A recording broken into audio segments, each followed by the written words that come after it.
হৰি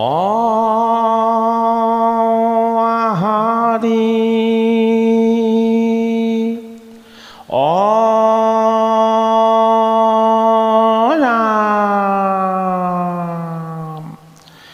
কৃষ্ণ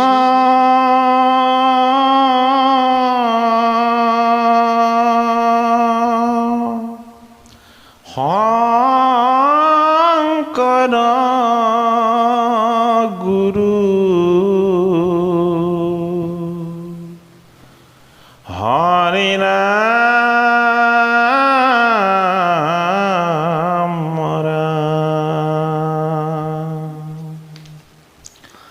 ॐ नमो भगवते वासुदेवाय।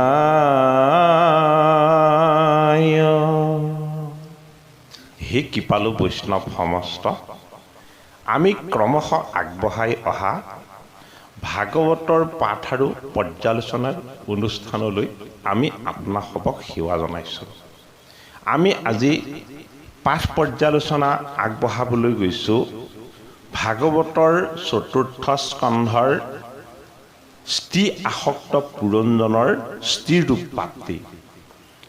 ভাগৱত ভগৱন্তৰ বাংময় মূৰ্তিৰ ভাগৱতৰ চতুৰ্থ স্কন্ধ হ'ল ভাগৱত ভগৱন্তৰ বাম ৰূপ, সোঁ ৰূপ।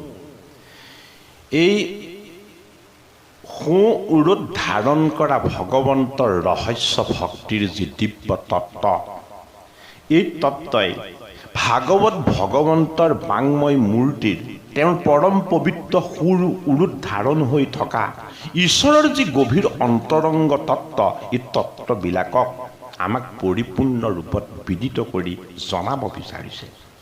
সেয়েহে ভাগৱতৰ চতুৰ্থ স্কন্ধ আৰম্ভ হৈছে বিদুৰ মৈত্ৰেয় সংবাদেৰে, অৰ্থাৎ চতুৰ্থ স্কন্ধস্বৰূপ ভগৱন্তৰ সোঁ ৰূপ বিদুৰৰূপী পবিত্ৰ জীৱবিলাকৰ মৈত্ৰেয়ৰূপী তিনিগুণৰ অহংকাৰৰ পৰা মুক্ত কৰি দিব পৰা ঈশ্বৰ তত্ত্বৰ গুৰুৰ পবিত্ৰ সত্তাৰ ৰূপ হৈ ভাগৱতৰ চতুৰ্থ স্কন্ধ আৰম্ভ হৈছে পদচন্দত বিদুৰ মৈত্ৰেয়ৰ সংবাদেৰে।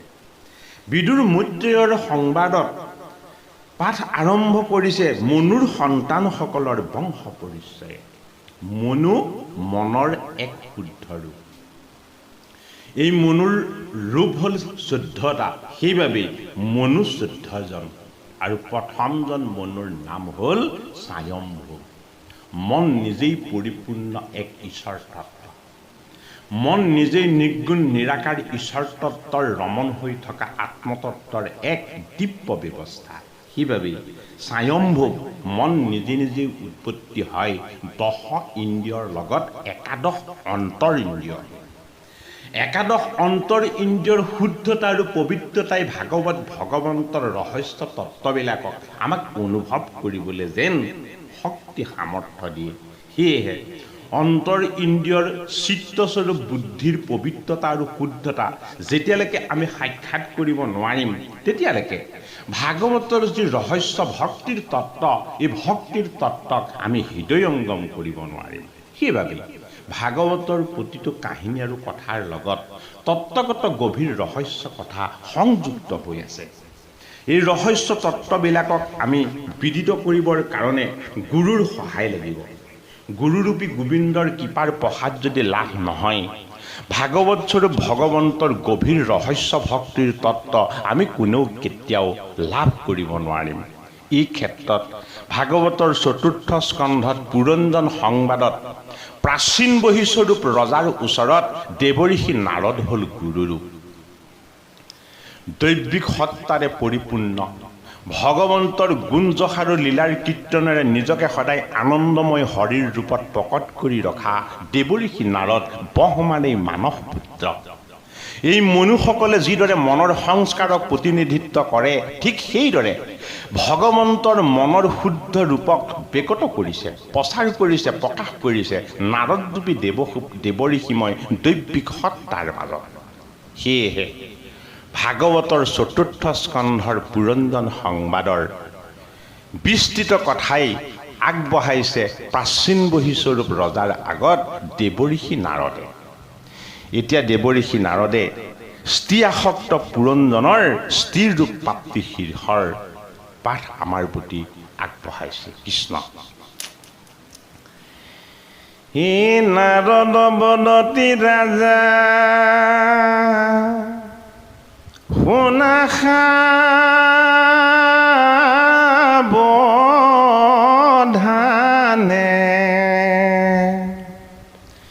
হে ভয় নিপতিৰ সেনা ফুৰে থানে থানে হে পুৰঞ্জন পুৰ দেখি মহাবেগে ধাই হে চপকৰে সেনা দেখি চৌভিতি জন্তাই হে পুৰঞ্জন পুৰী খান আতি বিতোপন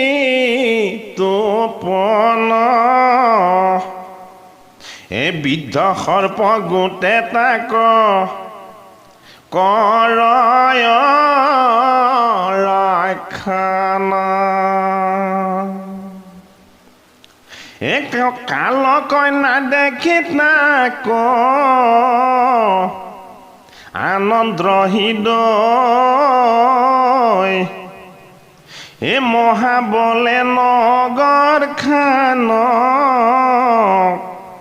বিধ কৰি বিধ্বংস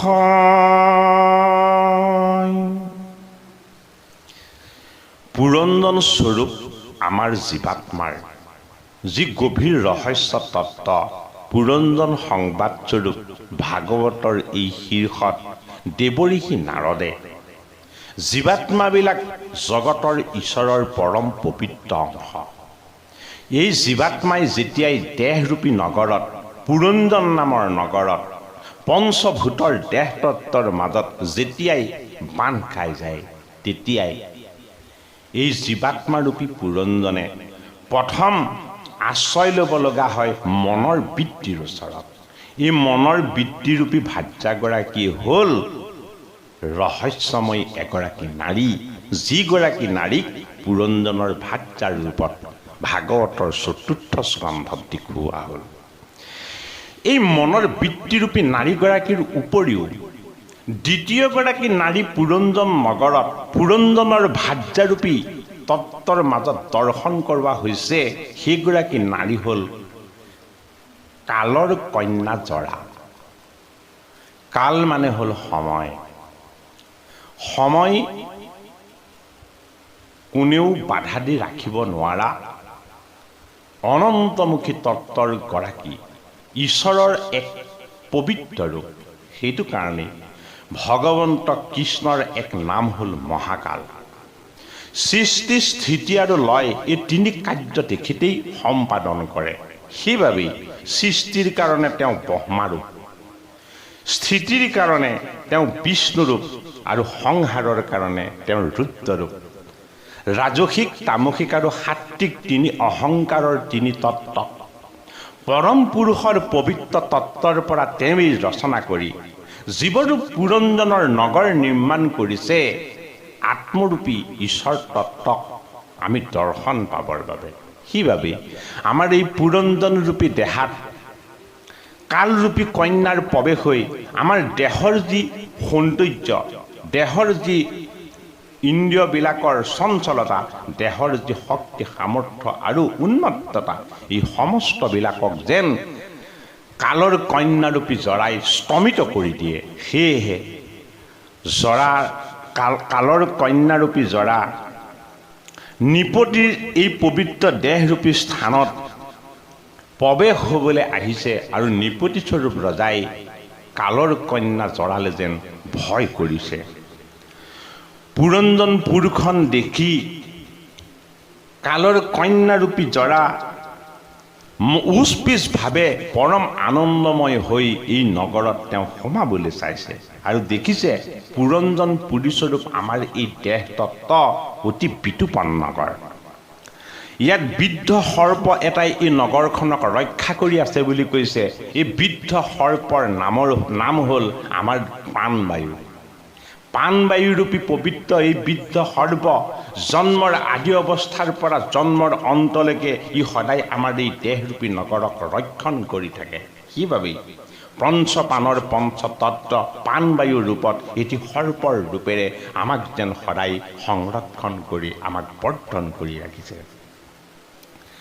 কালৰ কন্যাৰ এই প্ৰাণবায়ুৰূপী দেহ তত্ত্বৰ মাজত থকা সৰ্পক দেখি তেওঁ মনটো আনন্দত নাচি উঠিছে আৰু তেওঁ প্ৰাণৰূপী এই সৰ্পৰ লগত যেন জৰাৰূপী কালৰ কন্যা হৈ ৰমণ কৰিব বিচাৰিছে। ভাগৱতৰ ৪ৰ্থ স্কন্ধৰ পুৰঞ্জন সংবাদৰ ৰহস্য তত্ত্ব অতি গভীৰ। হে দুৱাৰ ভাঙিয়া সবে নগৰ পখিল, হে পুৰঞ্জন ৰজাৰণী অমহু হকিল। পুৰঞ্জন নগৰত 9খন দুৱাৰ আছে। কালৰ কন্যাৰূপী জৰাই আহি প্ৰথম এই পুৰঞ্জনৰূপী নগৰৰ দুৱাৰকেইখনতেই আক্ৰমণ কৰে। প্ৰথমখন দ্বাৰ হ'ল আমাৰ দুটি দৃষ্টি। এই দুটি দৃষ্টিত কি হয়, দৃষ্টিশক্তি কমিবলৈ আৰম্ভ কৰে। দ্বিতীয় দুখন দুৱাৰ হ'ল আমাৰ দুটা কাণৰ দণ্ড। আমাৰ বয়স হোৱাৰ লগে লগে শ্ৰৱণ শক্তিও কমিবলৈ ধৰে। ঠিক সেইদৰে 9খন তাৰেৰে সম্পাদন কৰা আমাৰ যি 9টি কাৰ্য, এই সমস্ত কাৰ্যবিলাকেই যেতিয়া জৰাৰূপী জড়তা আমাৰ দেহত প্ৰৱেশ হয় তেতিয়াই তাৰ কাৰ্যৰ ক্ষমতা যেন লাহে লাহে স্তমিত হ'বলৈ লয়। সেয়েহে কালৰ কন্যাৰূপী জৰা দেহ তত্ত্বত প্ৰৱেশ হোৱাৰ বাবে আমাৰ দেহৰ অৱক্ষয় আৰম্ভ হয় বুলি ভাগৱতৰ ৪ৰ্থ স্কন্ধই আমাক জানিবলৈ দিছে। স্নান সন্ধ্যাতৰ পনদে বতা পূজা মানে, এই সবে হানি হৈলা যাব নৰ বিদ্যমানে। স্নান মানে হ'ল দেহৰ শুদ্ধতা, সন্ধ্যা তৰ্পণ ঈশ্বৰৰ উপাসনাৰ ব্যৱস্থা, দেৱতা পূজা মানে আমাৰ 10টা ইন্দ্ৰিয়ক আমি পুজি থাকিব লাগে বিভিন্ন ধৰণৰ উপকৰণেৰে। সবে হানি ভৈলা যব নৰবিদ্য মানে যবন মানে হ'ল 64 ব্যাধি। এই ব্যাধিৰূপী দেহলৈ জড়তা নামি অহাৰ লগে লগে আমাৰ যিমানবিলাক নিত্য নৈমিত্তিক কৰ্ম আছিলে এই কৰ্মবিলাকৰ মাজতো যেন বিশৃংখলতাৰ প্ৰকাশ হ'বলৈ লয়। হে পচন্দ যবন পাইক স্বভাৱে বলিষ্ঠ, এ নগৰৰ চিন্তিলে কয়নে কনিষ্ঠ, এ গড় খাই পুতি গড় ভাঙিলা বিশেষ, এ গুচিল পতাকা ধ্বজ তোৰণ নিশেষ। পুৰঞ্জন স্বৰূপ জীৱাত্মাৰ নগৰত যিহেতু তেওঁ প্ৰকৃতিৰ প্ৰতি আসক্তি হৈছিল, তাৰ স্ত্ৰীৰ প্ৰতি তেওঁ আসক্ত হৈছিল বুলি কৈছিলে, আৰু যাৰ কাৰণত পুৰঞ্জনৰূপী পুৰুষ তত্ত্ব প্ৰকৃতিৰূপী ক্ষয়স্বৰূপ মায়াময় তত্ত্বলৈ যেন পৰ্যবসিত হৈছে। সেয়েহে প্ৰচণ্ড বেগত যৱনৰূপী ব্যাধিবিলাকে যেতিয়াই পুৰঞ্জন স্বৰূপ দেহ তত্ত্বত প্ৰৱেশ হৈ যায়, এই দেহৰ নগৰখনৰ যথেষ্টখিনি অনিষ্ট সাধন হ'বলৈ লয়। গড় খাই পুতিগড় ভাঙিলা বিশেষ, দেহৰ যি স্থিৰতা, দেহৰ যি সবলতা, জৰাৰূপী ব্যাধিৰ প্ৰৱেশ হোৱাৰ লগে লগে ই সবলতা ক্ৰমানে শেষ হৈ দেহ দুৰ্বল হ'বলৈ আৰম্ভ কৰে। অকণমান সময় শ্ৰম কৰিলেই ভাগৰ অনুভৱ হ'বলৈ ধৰে। কিন্তু একেজন ব্যক্তি বা নাৰীয়েই সময়ত বহুত সময়েই শ্ৰম কৰিও ভাগৰ অনুভৱ নকৰিছিল, দেহৰ উদ্যম সদায় লগত ৰাখিছিল। কিন্তু কালৰ কন্যাৰূপী জৰাৰূপী জড়তা দেহৰ ৰন্ধত যেতিয়া প্ৰৱেশ হৈ যাব, তেতিয়া অলপ সময় শ্ৰম কৰিলেই ভাগৰ অনুভৱ হ'ব। অলপ সময় কষ্ট কৰিলেই বহুত সময় কষ্ট কৰা যেন লাগিব আৰু দেহলৈ বিশেষভাৱে অৱসাদ ভাৱটো বয়স অহাৰ লগে লগেই বেছিকৈ আহিবলৈ আৰম্ভ কৰে। এয়াই হ'ল জৰাৰূপী যৱনৰ প্ৰচণ্ড শক্তিৰে আমাৰ দেহ নামৰ পুৰঞ্জন নগৰত প্ৰৱেশ হোৱাৰ তীব্ৰ ব্যৱস্থা। মনৰ যি দৃঢ়তা, এই মনৰ দৃঢ়তাক এখন পতাকা বুলি কোৱা হৈছিল। বয়স বঢ়াৰ লগে লগে মনৰ দৃঢ়তা কমি যায়। পুৱাই সোনকালে উঠি সদায় কামলৈ যাব বিচৰা কোনো ব্যক্তি বিশেষ বা নাৰীয়েও পুৱা বহুত দেৰিলৈকে শয্যা ত্যাগ কৰিবলৈ ইচ্ছা নকৰা হয়। দেহ অৱস হৈ যায়, ইন্দ্ৰিয়বিলাক দুৰ্বল হৈ যায়। বেছি ঠাণ্ডাও সহ্য কৰিব নোৱাৰে, বেছি গৰমো সহ্য কৰিব নোৱাৰে। জৰাৰূপী কালৰ এয়াই হ'ল শক্তিমন্ত ৰূপ। দেহৰূপী নগৰত প্ৰৱেশ হৈ যোৱাৰ লগে লগে দেহৰ নিত্য নৈমিত্তিক সমস্তবিলাক গুৰুত্বপূৰ্ণ কাৰ্যই যেন দুৰ্বল হৈ যাবলৈ আৰম্ভ কৰে। দেহত থকা যি সৌন্দৰ্য পতাকাৰ ৰূপ, এই সৌন্দৰ্যবিলাক ক্ৰমান্বয়ে কমিবলৈ ধৰে। তোৰণৰূপী জীৱনৰ যি সুদৃঢ় বিশ্বাস, এই বিশ্বাসো লাহে লাহে হ্ৰাস পাবলৈ ধৰে। আৰু জীৱনৰ যি কৰ্মময় জীৱনৰ যি কুশল ৰূপ, এই কৰ্মময় জীৱনৰ কুশল ৰূপো ক্ৰমান্বয়ে অকামিলা হৈ জীৱনৰ যি গড় খাৱৈ তোৰণ আদি যশ গুণ কীৰ্তি আছিলে, জৰা প্ৰৱেশ হোৱাৰ লগে লগে এই সমস্তখিনিয়ে যেন লোপ পাবলৈ আৰম্ভ কৰে। এয়াই পুৰঞ্জন স্বৰূপ জীৱাত্মাৰ নগৰত প্ৰকৃতিৰূপী দেহতত্বৰ মাজত ক্ষয়শীল জৰাৰূপী ব্যাধিৰ আমাৰ প্ৰতি আক্ৰমণাত্মক ৰূপ, এই তত্ত্ব কথাকেই ভাগৱতৰ পদে আমাক বিদিত কৰিছে। হে জিম ভৈল ঢাক ঢোল শংখ গলা ৰব, দেখি পুৰঞ্জনে নগৰৰ পৰা ভৱ, মহাচিন্তা পায়া ৰাজা ভৈলন্ত বিবল, হাকুল ব্যাকুল কৰে কুটুম্ব সকল, একাল কইনা পালে আশী গৃহ ভৈল নষ্ট, এ নগৰক দেখি অধিকে মন কষ্ট,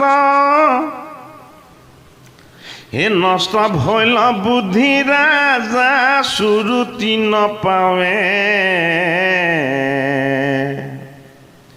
এ কম্পমান কদলি যে হন চন্দ বাৱে। অৰ্থাৎ জৰাৰূপী ব্যাধিবিলাক পুৰঞ্জনৰূপী জীৱাত্মাৰ নগৰত প্ৰৱেশ হোৱাৰ লগে লগে দেহৰ সৌন্দৰ্য হ্ৰাস পায়, দেহৰ কৰ্মকুশলতা আৰু কৰ্মক্ষমতা ক্ৰমান্বয়ে নাইকিয়া হয়, দৃষ্টিশক্তি কমিবলৈ ধৰে, স্মৃতিৰ বিভ্ৰম হয়, নিদ্ৰা হৰণ হয়। অলপ অন্ন খালেও সেই অন্নই পোষণৰ পৰিৱৰ্তে কেতিয়াবা দেহক আমনি দিহে থাকে।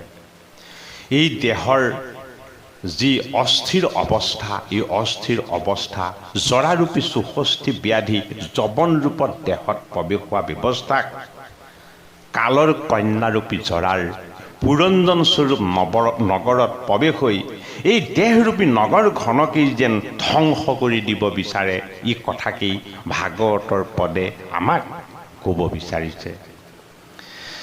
যিমানবিলাক দেহৰ ধৈৰ্য আছিলে, বুদ্ধি আছিলে, বয়স বঢ়াৰ লগে লগে, স্মৃতি শক্তি হ্ৰাস পোৱাৰ লগে লগে, মনোবল দুৰ্বল হোৱাৰ লগে লগে, নিদ্ৰাও কমি অহাৰ লগে লগে এই সমস্ত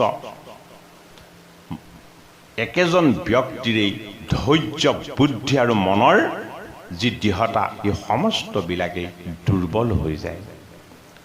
ভাগৱতৰ ৪ৰ্থ স্কন্ধৰ পদে পুৰঞ্জনৰূপী জীৱাত্মাক দেহৰূপী নগৰৰ ক্ষণস্থায়ী অৱস্থা আৰু এই ক্ষণভংগুৰ নশ্বৰ দেহক লৈ আমি যি গৌৰৱ, অহংকাৰ, অভিমান আদি কৰোঁ, এইবিলাকৰ প্ৰতিও যেন আমাক সচেতন কৰি দিছে, আমাক ঈশ্বৰমুখী কৰি দিছে যে যিটো দেহক সুখ দিবৰ কাৰণে, যিটো দেহক তুমি সুন্দৰ কৰিবৰ কাৰণে, যিটো দেহক তুমি আৰাম দিবৰ কাৰণে আনৰ অনিষ্ট কৰিছিলা, আনৰ হিংসা কৰিছিলা, আনৰ সম্পত্তি চুৰ কৰিছিলা, আনতকৈ বেছি সুন্দৰ বুলি গৌৰৱ কৰিছিলা, এই দেহটোৱেই তোমাৰ কাৰণে বোজা সদৃশ হ'ব।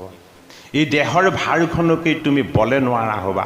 সন্মুখত থকা বস্তুটোকে তোমাৰ দৃষ্টিশক্তিয়ে ঢুকি নাপাব। এনেধৰণৰ অৱস্থা জৰাৰূপী কালৰ কন্যাই আমাৰ দেহত প্ৰৱেশ কৰি যৌৱনৰূপী ৬৪ ব্যাধিক লগত লৈ আহি আমাৰ সুস্থিৰ সবল এই দেহ তত্ত্বৰ নগৰখনক অস্থিৰ আৰু নৰকময়, যান্তনাময় কৰি তুলিব খোজে। জীৱনৰ সৰ্বশেষ সত্য হ'ল ৰাম, জীৱনৰ আনন্দ হ'ল কৃষ্ণ, জীৱনৰ শুদ্ধ ৰূপ হ'ল হৰিৰ নিৰ্গুণ তত্ত্ব। আমাৰ দেহৰূপী নগৰত নিবাস হৈ থকা আত্মতত্ত্বৰূপী ঈশ্বৰৰ লগত আমাৰ মনৰ শুদ্ধতা বা পবিত্ৰতাৰূপী চিন্তন আৰু ভাৱনাৰ একাত্মবোধক আমি জাগ্ৰত কৰিবৰ কাৰণে পুৰঞ্জন স্বৰূপ আমাৰ এই দেহৰ নগৰত পৰমাত্মাৰূপী কৃষ্ণক আমি সন্ধান কৰি ৰামকৃষ্ণ হৰি নিৰ্গুণ ঈশ্বৰৰ নিৰাকাৰ তত্ত্ব আত্মৰূপত আমাৰ লগত প্ৰতিষ্ঠিত হৈ আমাক ধাৰণ কৰি আছে বুলি আমি যাতে অনুভৱ কৰিব পাৰোঁ। এই অনুভৱৰ ঈশ্বৰীয় তত্ত্বই আমাৰ জীৱনৰ জড়তা আৰু অস্থিৰতাবিলাকক যেন আমাৰ পৰা আঁতৰ কৰিব। সেয়েহে ভাগৱতৰ ৪ৰ্থ স্কন্ধই পুৰঞ্জন স্বৰূপ দেহৰূপী নগৰত জৰাৰূপী ব্যাধিৰ প্ৰৱেশ হোৱা স্বত্তেও এই নগৰখন যাতে অস্থিৰ নহয়, এই নগৰখন যাতে দুৰ্দশাগ্ৰস্ত নহয়, বিনাশীল অৱক্ষয় দেহৰূপী নগৰত ঈশ্বৰ তত্ত্বৰূপী আত্মাৰ লগত আমাৰ যাতে জীৱাত্মাৰূপী পুৰঞ্জনৰ সম্বন্ধ হৈ যায়, এই কথাকেই ভাগৱত ভগৱন্তই আমাক ঈশ্বৰমুখী কৰাবৰ কাৰণে দেহৰ নশ্বৰতা আৰু আত্মাৰ অনন্তমুখী গতিৰ কথা আমাক পদৰ যোগেদি ক'ব বিচাৰিছে। হে ঐশ্বৰ্য আছিল যত পূৰ্বে আপোনাৰ, যবনে লৈলে ককাহি সবে বলিয়া, পুৰঞ্জন দেখয় নগৰ ভৈলচন, এ অনুকূল নকৰে যতে ক বন্ধুজন। আমাৰ দৃষ্টিশক্তি আমাৰ অনুকূলে আছিল, আমাৰ শ্ৰৱণ শক্তি আমাৰ অনুকূলে আছিল, আমাৰ ঘ্ৰাণ শক্তি আমাৰ অনুকূলে আছিল, আমাৰ দেহৰ পাচন কাৰ্য আমাৰ অনুকূলে আছিল, আমাৰ কঁকালত থকা শক্তি আৰু সামৰ্থ্য আমাৰ অনুকূলে আছিল। কিন্তু জৰাৰূপী ব্যাধি, যৱনৰূপী ৰোগ ব্যাধিৰ লগত আমাৰ দেহৰূপী নগৰত বয়স বৃদ্ধি হোৱাৰ লগে লগে যেতিয়া প্ৰৱেশ হ'বলৈ আৰম্ভ কৰে, আমাৰ অনুকূলে থকা দৃষ্টিশক্তিয়ে আমাক লগ এৰা দিয়ে, আমাৰ অনুকূলে থকা শ্ৰৱণ শক্তিয়ে আমাক শুনিবলৈ কষ্ট দিয়ে, আমাৰ অনুকূলে থকা আমাৰ পাচন শক্তিয়ে কিবা অন্ন গ্ৰহণ কৰাৰ পাছত তাৰ পৰা সুখ আৰু আনন্দৰ পৰিৱৰ্তে প্ৰায় কিয়নো আমি খাইছিলোঁ, কিয়নো পেটটো কিবা অসুখ কৰি আছে, এনেধৰণৰ অসুখ অসুবিধাৰ মাজতে পৰিব লগা হয়। জীৱনৰ শুদ্ধ তত্ত্ব যি দেহে ইন্দ্ৰিয় বাসনাক জাগ্ৰত কৰি আমাক মায়াময় মোহময় সংসাৰৰ মৃগয়া স্বীকাৰ কৰিবৰ কাৰণে আমাক অতিষ্ঠ কৰিছিল। এই দেহৰূপী নগৰ জড়তাৰ কবলত পৰি জৰাৰূপী কালৰ কন্যাৰ প্ৰৱেশ হোৱাৰ লগে লগেই যৱনৰূপী ব্যাধিবিলাকে আমাৰ দেহৰ নগৰত আক্ৰমণ কৰাৰ লগে লগে যি দেহৰ পৰা আমি সুখ অনুভৱ কৰিছিলোঁ, এই দেহ আমাৰ কাৰণে বোজা সদৃশ হয়। এই দেহে আমাক যান্ত্ৰণা দিয়ে। এই দেহৰ যান্ত্ৰণাই আমাৰ জীৱনক দুৰ্বিষহ কৰি তোলে। যৱনৰূপী ব্যাধিৰ পুৰন্দনৰূপী দেহ নগৰত প্ৰৱেশ হোৱাৰ লগে লগে আনন্দময় লগা, জীৱনটো বৰ মধুৰ যেন লগা আমাৰ এই জীৱনটোকো অতিষ্ঠ কৰি তুলি আমাক ভাবিবলৈ বাধ্য কৰে যে এনেকুৱা ধৰণৰ জীৱনৰ সোনকালেই যৌৱনিকা পৰাই ভাল আছিল বুলি। ভাগৱতৰ ৪ৰ্থ স্কন্ধই দেহৰ নশ্বৰতাৰ ওপৰত পুৰঞ্জন স্বৰূপ জীৱাত্মাৰ দেহৰূপী নগৰত জৰাৰূপী কালৰ প্ৰৱেশ হৈ আমাৰ যৱনৰূপী ব্যাধিবিলাকৰ সৈতে একেলগে শক্তিমন্ত হৈ আমাৰ শক্তিমন্ত এই দেহক দুৰ্বল কৰি ঈশ্বৰ তত্ত্বৰ আত্মতত্ত্বৰ আনন্দত আমাক লীন নিয়াবলৈ আমাক যেন সুযোগ আৰু সুবিধা দিব বিচাৰিছে। হীৰাম মাত বোলে নুশুনয় সেৱকসকলে, অৱকৰ্ণ কৰি সবে পিঠি দিয়া চলে।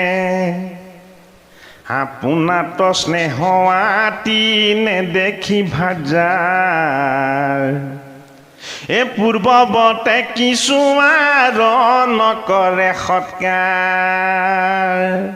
দুখন হাতেৰে অতি কৰ্মকুশলতাৰে কৰ্ম কৰি আহিছিল, কিন্তু যৱনৰূপী ব্যাধিৰ যেতিয়া আমাৰ দেহত প্ৰৱেশ হৈ যাব, কিবা এটা বস্তু খামুচি ধৰিলেও ই যেন কঁপিবলৈ ধৰিব। কিবা এটা কাম কৰিবলৈ আগবাঢ়িলেও সেই কাম যেন বাস্তৱত হৈয়েই নুঠিব।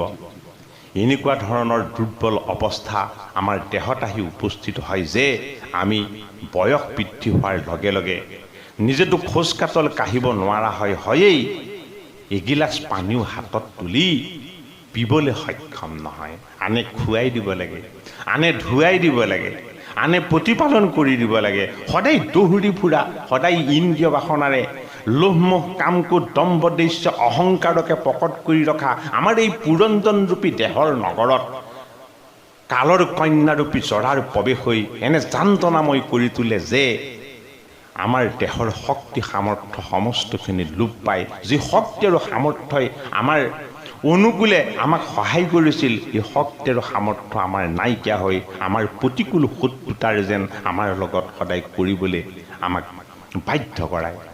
দেহৰ ইন্দ্ৰিয়বিলাকে আমাৰ বিৰুদ্ধে নগৈ, আমাৰ অনুকূল নহৈ আমাৰ এই দেহৰ সেৱা নকৰি যেন দুৰ্বল হৈ পৰি জড়তাৰ আশ্ৰয়ত কেৱল যান্ত্ৰণাকেই আমাক ভোগ কৰাবলৈ দিয়ে।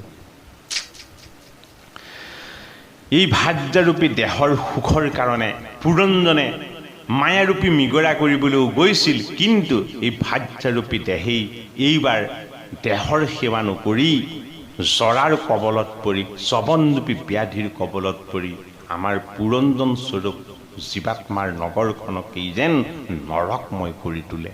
এই তত্ত্ব কথাকেই ভাগৱতৰ ৪ৰ্থ স্কন্ধই আমাক জনাব খুজিছে। অন্ন পানী আনি নেদে বিশিষ্ট ভোজন,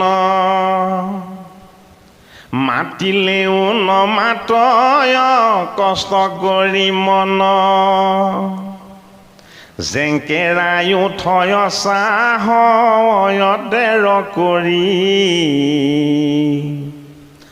এ আস বুলিলেও নাখে লাহে কাহে ভৰি। আপোনাকো দেখে কাল কইনায়ে পালে ক, এ যত গ্ৰাম্য ভূমি মানে সকলে লৈলে ক।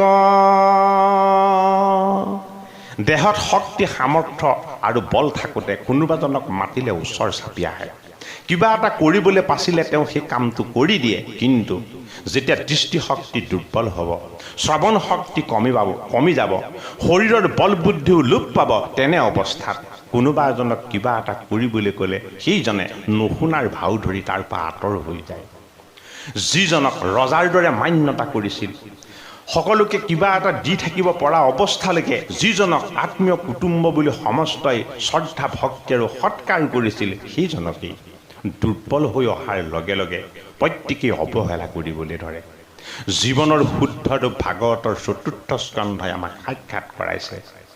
জীৱনৰ ভয়াৱহ ৰূপটোকো আমাৰ মাজত আনি দৰ্শন কৰাইছে। কালৰূপী দুঃস্বপ্নময় সময়বিলাকৰে কন্যাৰূপ এই জৰাৰূপী ব্যাধি আমাৰ শৰীৰত প্ৰৱেশ হোৱাৰ লগে লগেই যৱনৰূপী অসুখ বিসুখবিলাকে আমাক যান্তনাময় কৰি তোলাৰ লগে লগেই আমাৰ আত্মীয় কুটুম স্বজনবিলাকেও আমাক যেন এৰিবলৈ ধৰে।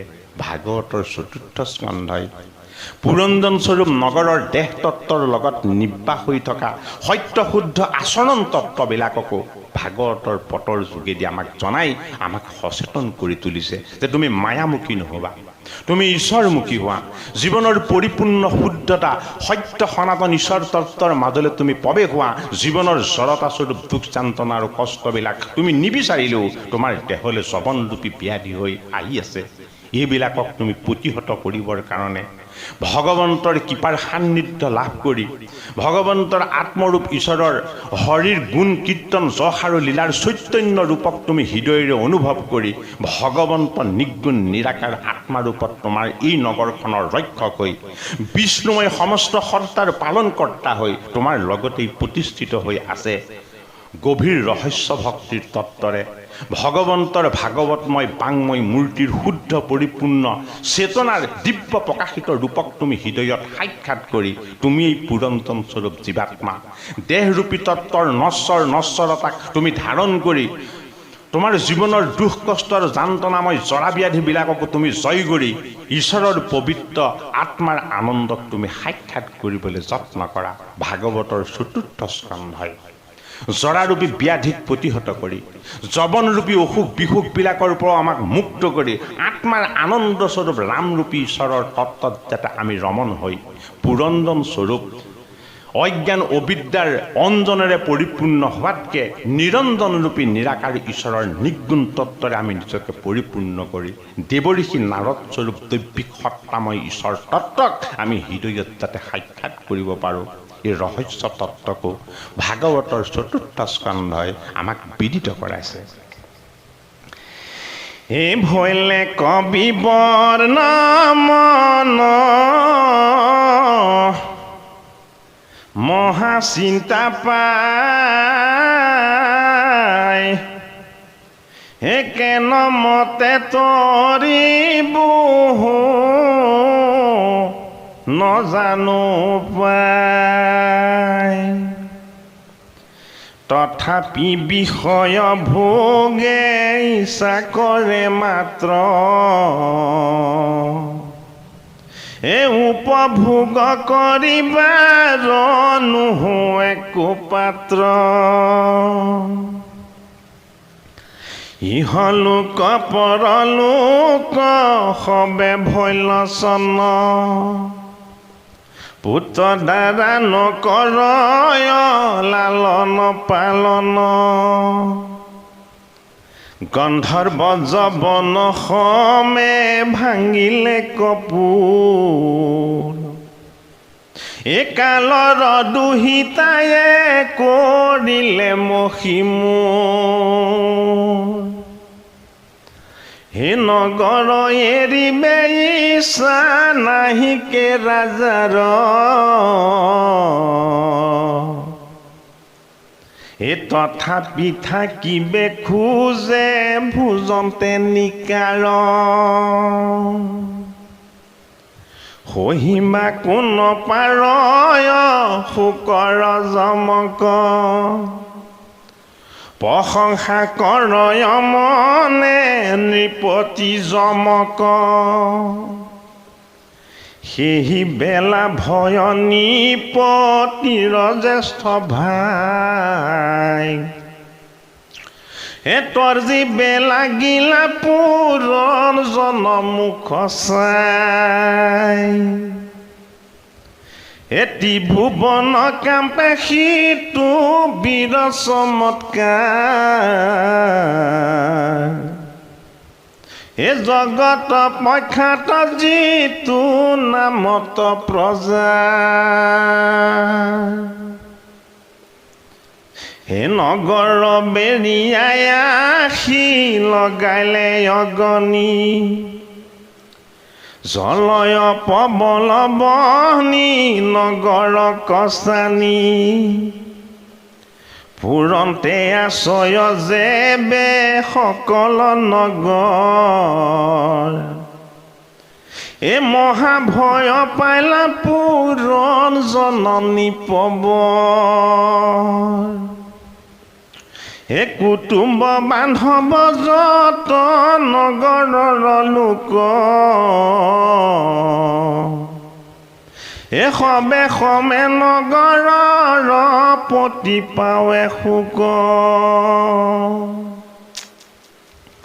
এ যবনে বেৰিলে নগৰৰ যতদা বজাইবে নপাৰি সবে ভুঞ্জয়নিকা কাইল কাল কইনা দেখিলে ক নগৰৰ দাহ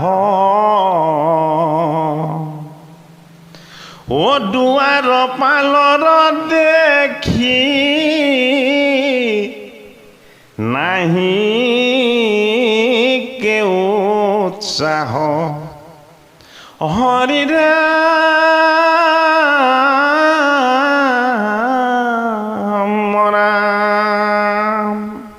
এই দ্বাৰপাল হ'ল প্ৰাণবায়ু এই দ্বাৰপাল হ'ল আমাৰ ঈশ্বৰৰ দেহ তত্ত্বত থকা পঞ্চপাণৰ পঞ্চতত্ত্ব হৃদয়ৰ স্পন্দন ঘন হ'বলৈ ল'ব দেহৰ দশ বায়ু বিসংগতিয়ে লগ দিব স্মৃতিৰ বিভ্ৰম হ'ব অন্ন ভোজন কৰিব নোৱাৰা হ'ব পানীকণো আমাৰ কণ্ঠৰে পাঁচ নোহোৱা হ'ব সেইবাবেই দেহৰূপী পুৰঞ্জনৰ নগৰখনত যৱনৰূপী ব্যাধিবিলাকৰ প্ৰৱেশ হৈ জৰাৰূপী কালৰ কন্যাই আমাৰ দেহ তত্ত্বক জড় কৰি আত্মাৰূপী ঈশ্বৰৰ চৈতন্য ৰূপত আমাক যেন বিলীন কৰাই দিব যি যমৰূপী মৃত্যুলে ভয় কৰিছিল সেই যমক প্ৰশংসা কৰিব যে হে যমদূত তুমি মোক মৃত্যু দিবৰ কাৰণে মোৰ ওচৰলৈ আহা এনে যান্তনাময় দুখ কষ্টৰ মাজত আৰু মই নিমজ্জিত হৈ নাথাকোঁ অনন্তমুখী ঈশ্বৰৰ পবিত্ৰ শুদ্ধ আত্মাৰ স্বৰূপ মোৰ উপলব্ধি হৈছে ভগৱন্ত প্ৰভুৰ চৰণত যাতে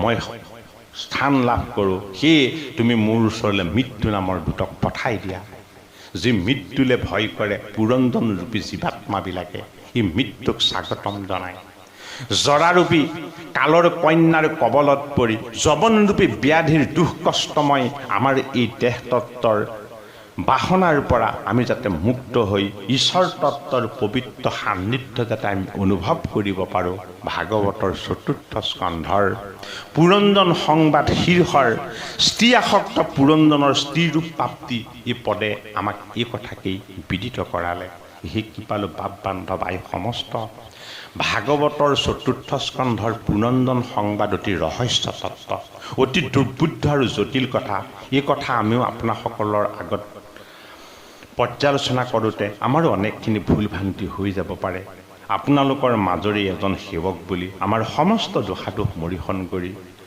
ভগৱন্তৰ চৰণত আমি প্ৰাৰ্থনা জনাই আজিৰ পাঠভাগী ইমানতেই সামৰণি সেৱা ধৰিব খুজিছোঁ জয় গুৰু শংকৰ ও হৰি ও ৰাম কৃষ্ণ প্ৰভু